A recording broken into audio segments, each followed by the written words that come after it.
एक अपने ही मन में निश्चय कर ले, जो किसी दिन को मानता है वो प्रभु के लिए मानता है, जो खाता है वो प्रभु के लिए खाता है, क्योंकि क्या लिखा है?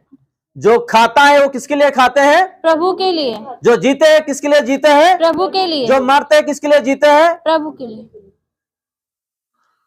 देखो वचन क्या सिखाता है, आगे और पढ़िएगा, क्योंकि वो स्टार्टिंग से पढ़िएगा। हर एक अपने ही मन में निश्चय कर ले, जो किसी दिन को मानता है जी वो प्रभु के लिए मानता है, जो खाता है वो प्रभु के लिए खाता है, जो खाते हैं प्रभु के लिए खाते हैं, क्योंकि वो परमेश्वर का धन्यवाद करता है।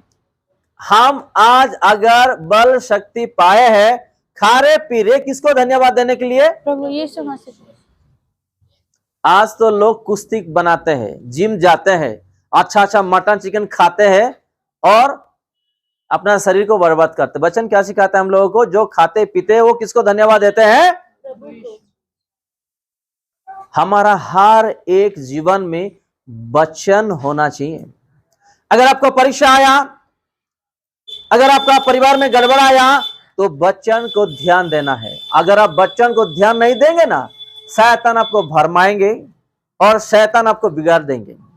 जब आप वचन को याद करोगे, इस वचन में ये लिखा है, अभी जो हो रहा है, मेरा प्रभु मेरे साथ है, कोई कुछ नहीं करने वाले हैं, आप खड़ा हो सकते हैं। हालेलुया। आज मसीह लोग जो वचन नहीं पढ़ते हैं, मसीह लोग जो है दिन भर मोबाइल में, टीवी में, सिनेमा सीरियल में, घूमने में, खाने पीने में, अलग चीजों में व्यस्त रहते हैं। इसलिए शैतान भी क्या करता है? बिगड़ता है उस विश्वासी, उस परिवार को। अगर आप डेली वचन पढ़ रहे हो, प्रार्थना में बढ़ रहे हो, प्रभु का ध्यान में रह रहे हो, आपको कोई भरमाने से भी आप नहीं जाओगे उस बातों में। आमेन। आप उस बातों में नहीं जा सकोगे, क्योंकि आपको वचन पता है। जब शैतान आपका बिजनेस को या पढ़ाई को, आत्मिक जीवन को भी गिराने से भी आप नहीं गिरोगे, क्योंकि आपको वचन पता है। आज विश्वासी लोग क्यों गिर जा रहे हैं? क्योंकि उन लोगों को वचन याद नहीं है, घर में नहीं पढ़ते हैं, वचन पढ़ने के लिए समय नहीं निकालते हैं, अलग चीजों के लिए समय बर्बाद करते हैं। किसे पढ़ेंगे हम? हर एक अपने ही मन में निश्चय कर ले, जो किसी दिन को मानता है वो प्रभु के लिए मानता है जी, जो खाता है वो प्रभु के लिए खाता है, क्योंकि वो परमेश्वर का धन्यवाद करता है, और जो नहीं खाता वो प्रभु के लिए नहीं खाता और परमेश्वर का धन्यवाद करता है। देखो यहाँ पे खाने वाले के लिए, नहीं खाने वाले के लिए लिखा है। जो खा रहे वो भी धन्यवाद देते हैं, जो नहीं खा रहे वो भी प्रभु को धन्यवाद दे रहे हैं। थोड़े लोगों को पता नहीं चलता है, उपवास करते रहते बिना बताए, तो हम बेवजह उसको बोलते क्यों नहीं खा रहा, क्यों नहीं खा रहा। बिना खाए पिए वो उपवास करते हुए प्रभु को वो धन्यवाद दे रहा है, लेकिन उसको पता नहीं है क्योंकि वो उपवास में है करके। जो खा पी रहा है वो भी प्रभु को धन्यवाद दे रहे हैं। कोई लोग दिखा के उपवास करते हैं, कोई लोग बिना बताए, किसी को मालूम जैसा नहीं है ऐसा उपवास करते हैं।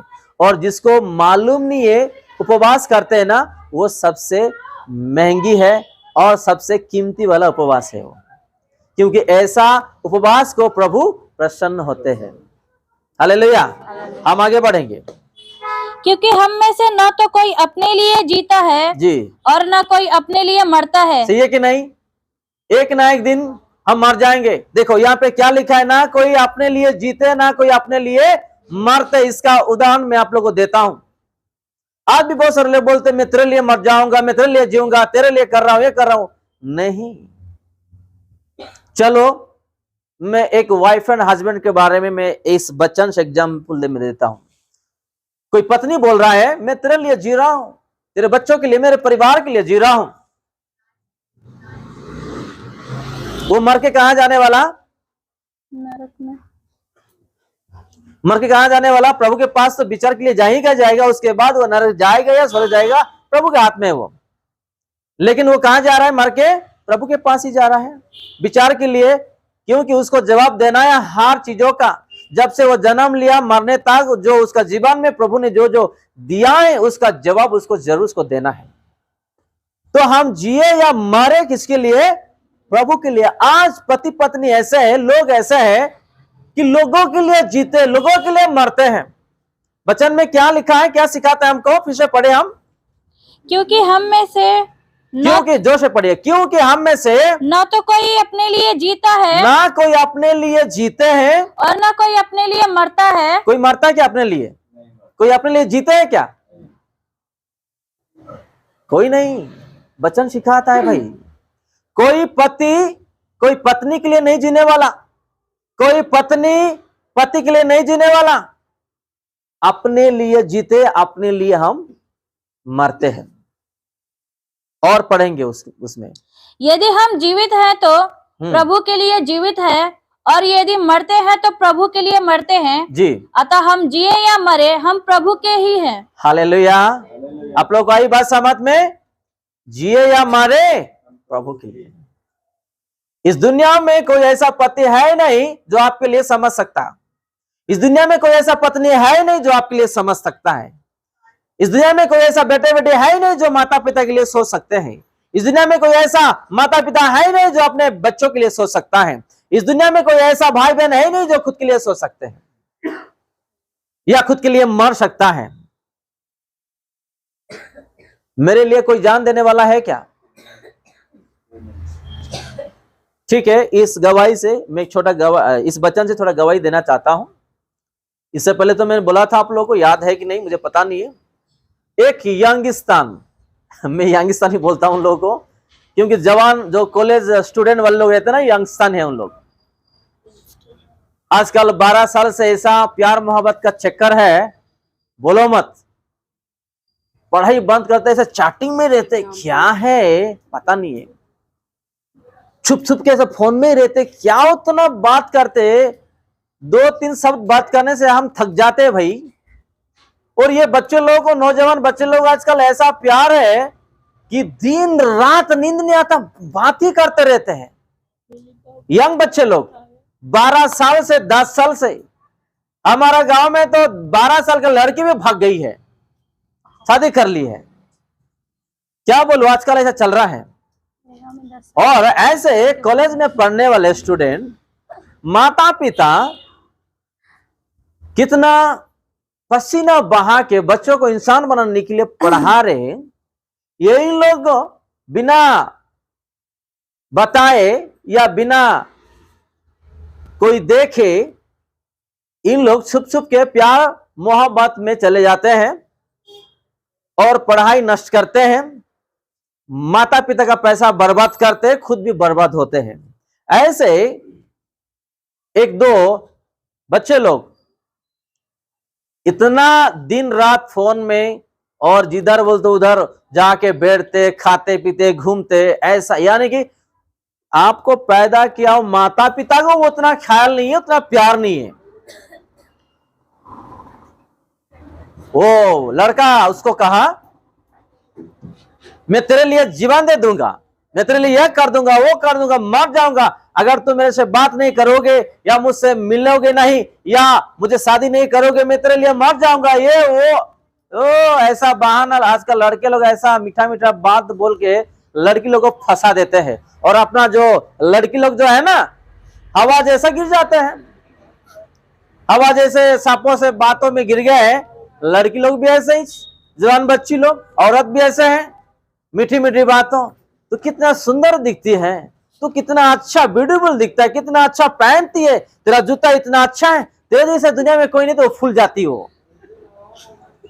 लोगों को भी आज ऐसा शैतान इस्तेमाल करता है लोगों को गिराने के लिए। देखो शैतान ने क्या कर, हवा को, तू वो फल खाने से तू भी परमेश्वर जैसा बन जाएगा, उसको दिखाया, जैसे उन्होंने देखी चमक रहा वो फल, उठाई खा ले, वो खा लिया वो।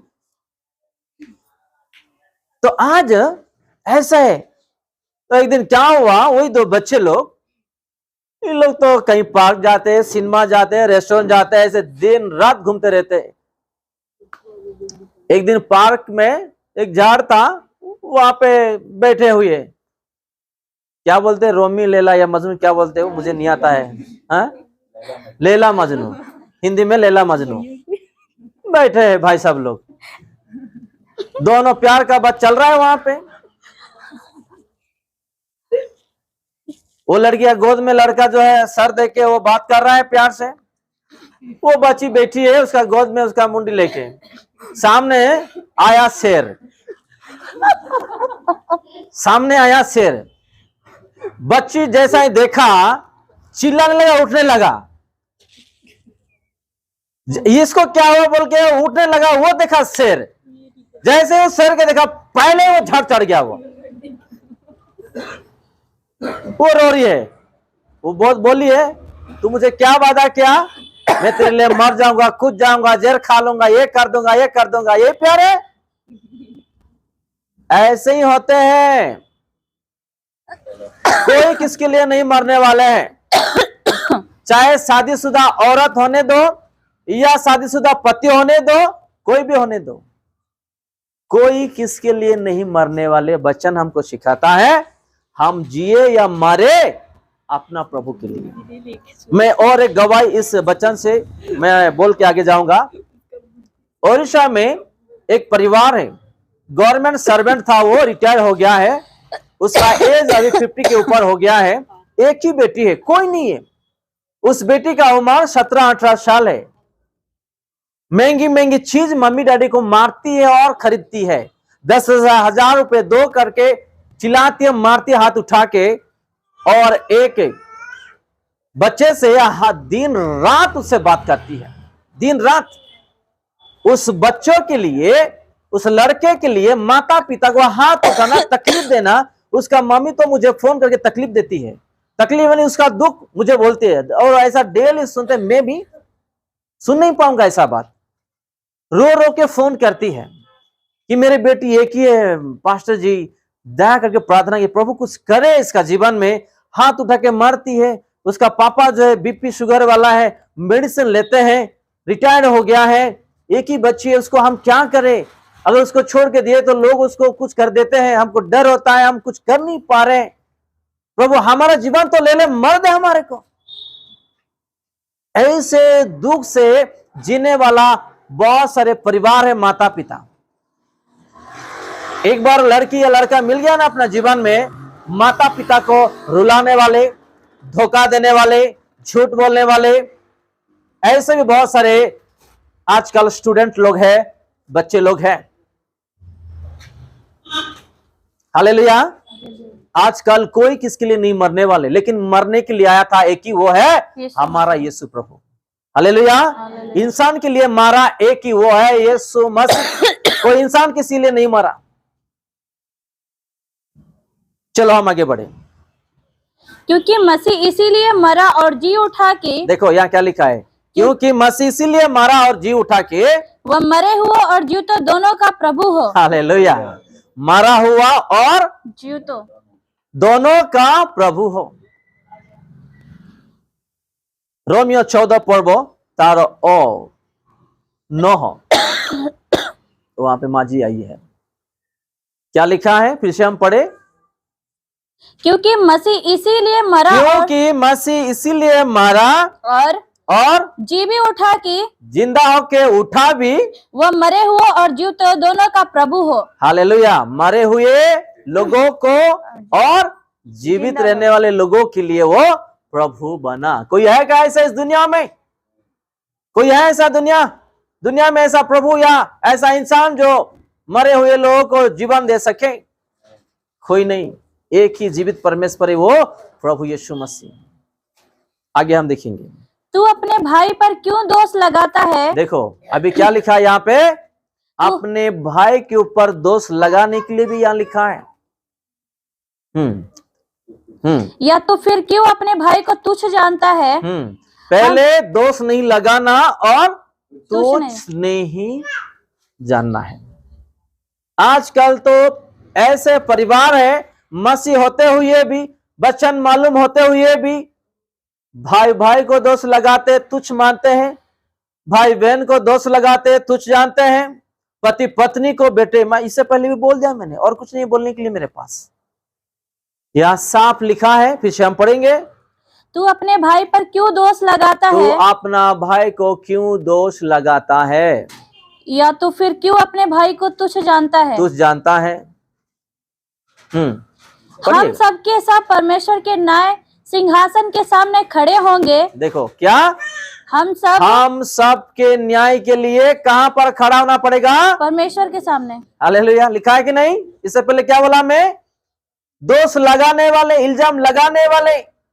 मैं इससे पहले क्या बोला? हम कोई परफेक्ट है ही नहीं इस दुनिया में, चाहे मैं भी नहीं हूं इस दुनिया में। कोई बोल सकता है तो आओ मेरे सामने, मैं परफेक्ट इंसान हूं करके बोल सकता है तो आओ मेरे पास।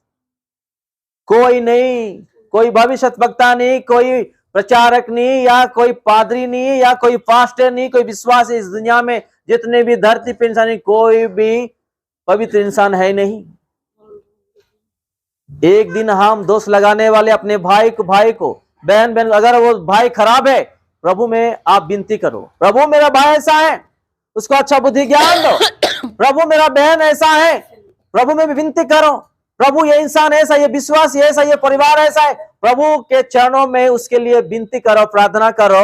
आप जानते हो प्रार्थना ऐसा शक्ति है, ऐसा कीमती चीज है, जिसके लिए आप प्रार्थना करते हो ना, प्रभु आपको, आपके परिवार को आशीर्वाद करेंगे, आपका प्रार्थना के द्वारा उस परिवार को भी उद्धार करेंगे।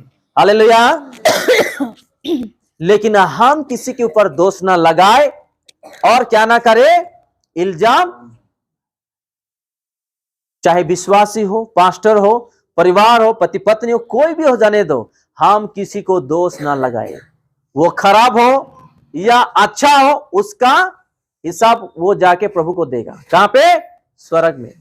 यहां लिखा है, फिर से पढ़ेंगे हम, प्रभु में जाके हिसाब देने के लिए लिखा है वहां पे। हम सबके सब परमेश्वर के न्याय के सिंहासन के सामने खड़े होंगे, क्योंकि लिखा है, प्रभु कहता है, मेरे जीवन की सौगंध कि हर एक घुटना मेरे सामने टिकेगा और हर एक जीभ परमेश्वर को अंगीकार करेगी। सही है कि नहीं? इसलिए हर एक इंसान घुटने टेकेंगे और यही प्रभु यीशु मसीह है करके उसका जीभ में से वो स्वीकार करेंगे। हालेलुया। कि जिंदा खुदा प्रभु यीशु मसीह एक ही है। हम बेबजाय उसके ऊपर हम इल्जाम लगाए, खिलाफ में बोले, और विश्वासी लोगों को, पास्टर लोगों को, चर्चेस को ये वो करे करके एक दिन खुद अपना मुंह से, अपना जीभ से स्वीकार करेंगे कि यही सच्चा परमेश्वर है। बेबजाय जाने अनजान में अपने हाथों से गलत किया करके एक दिन खुद घुटने टेक करके स्वीकार करेंगे एक दिन। हालेलुया। हम लोगों को किसी के ऊपर दोष ना लगाए, कोई भी हो जाने दे, विश्वासी होने दे, भाई बहन होने दे, माता पिता, बेटे बेटी, कोई भी होने दे, किसी के ऊपर दोष हमको अधिकार नहीं है। और अगर हम ऐसा करेंगे, एक दिन घुटने टेक के प्रभु के चरणों में जाके स्वीकार करना है हम लोग को, मैंने गलत किया हो। और उस दिन आपके पास समय नहीं रहेगा और प्रभु आपको, जाओ, आपको मैंने समय बरस दिया था परिवर्तन होने के लिए, आपने परिवर्तन नहीं हुए, गलत किए, नरक में जाओ, आपके नाम जीवन पुस्तक में नहीं है, चले जाओ करके आपको वहां से निकाला दिया जाएगा। हालेलुया। आज तो विश्वासी को प्रेम नहीं कर पा रहे, विश्वासी को बातचीत नहीं कर पा रहे, आज विश्वासी के बारे में कोई प्रार्थना भी नहीं कर पा रहे हैं। अगर कहीं दिखते तो उसको ऐसा देख भी नहीं थे और ऐसा मुंड नीचे करके भाग जाते हैं। ऐसे भी है सारे, बहुत सारे विश्वासी लोग। ये खाली हम नाम के लिए विश्वासी नहीं हो सकते हैं, नाम के लिए हम मसीह में नहीं हो सकते हैं। अगर हम प्रभु में है, मसीह में है, तो उसका वचन को पालन करना हर एक पास्टर को, हर एक भविष्यद्वक्ताओं को, हर एक विश्वासियों को करना है। तब आप, प्रभु आपको आशीर्वाद करेंगे और आप उसके बेटे और बेटी बनने का हकदार बन सकोगे। हालेलुया। आज एक कलेसिया के विरुद्ध में खड़े हो जाते हैं, एक पास्टर के विरुद्ध में खड़े हो जाते हैं, एक विश्वासी के विरुद्ध में खड़े हो जाते हैं। क्या प्रभु हमको यह सिखाया है? क्या वो विश्वासी, क्या वो पास्टर जी प्रभु का नहीं है? क्या वो कलेसिया प्रभु का नहीं है? तो हमारा आपका कहां से आ गया ये बताइएगा। आज देखो शैतान लोगों को कैसा भरमा रहा है। यानी कि देखो एग्जाम्पल, अगर हमारे ये अपना हालेलुया मिनिस्ट्री का जो कलेसिया है, नाम जो है, अगर हम किसी और कलेसिया के विरुद्ध बात करेंगे, क्या वो सही है? नहीं। वो कलेसिया किसका है? परमेश्वर का। वो कलेसिया में जो लोग है वो कौन लोग है? प्रभु यीशु मसीह के हैं। हम सब लोग कौन है? प्रभु यीशु भाई बहन है, एक परिवार है। देखो आज शैतान भी पास्टर का दिमाग में घुस के काम कर रहा है, विश्वासी लोगों का सोच में घुस के काम कर रहा है, और कलेसिया में घुसने की काम कर रहा है। हम लोगों को हर एक को हिसाब देना पड़ेगा।